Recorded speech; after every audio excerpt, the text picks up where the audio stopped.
నెల్లూరు జిల్లా కలిగిరి మండలంలో ఒక కుంట క్రమంగా మాయమవుతోంది. గుడ్లదోణలో 30 సంవత్సరాలుగా పశువులు నీళ్లు తాగే నీటి కుంటను అదే ప్రాంతానికి చెందిన పొండియ్య అనే వ్యక్తి దౌర్జన్యంగా ఆక్రమించుకుంటున్నాడు. ఆ ప్రాంతాన్ని చదను చేసి మూగజీవాలకు నీరు లేకుండా ఇబ్బందులకు గురిచేస్తున్నాడు. జేసీబీ సాయంతో నీటి కుంటను పూర్తి చేశాడని స్థానికులు ఆరోపిస్తున్నారు. చాలాసార్లు అధికారులు పోలీసులకు చెప్పినా గ్రీవెన్స్ డేలో అర్జీలు ఇస్తున్నా ఎవరూ స్పందించడం లేదన్నారు. ఇప్పటికైనా ఉన్నతాధికారులు కలగజేసుకుని మూగజీవాలు నీరు తాగే కుంటను కాపాడాలని కోరారు.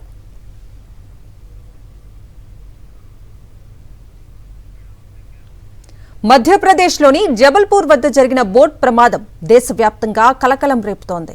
ముందస్తు హెచ్చరికలను పట్టించుకోకపోవడం, ప్రాథమిక భద్రతా చర్యలు లేకపోవడం వల్లే ఈ విషాదం జరిగిందని బాధితులు చెబుతున్నారు. ఈ ఘటనలో 9 మంది మృతి చెందారు.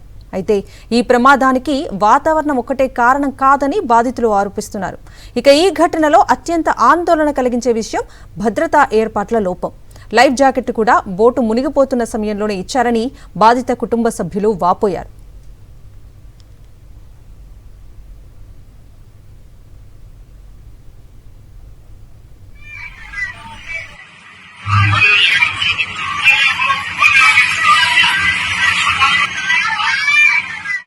ఛత్తీస్గఢ్ రాష్ట్రంలోని సర్గుజా జిల్లాలో అగ్ని ప్రమాదం కలకలం రేపింది. 130వ జాతీయ రహదారి పక్కన ఉన్న కున్వర్పూర్ సమీపంలోని అడవిలో మంటలు చెలరేగాయి.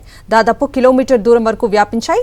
నిరంతరంగా చెలరేగుతున్న మంటల వల్ల వృక్ష సంపద కాలి బూడిదవుతోంది.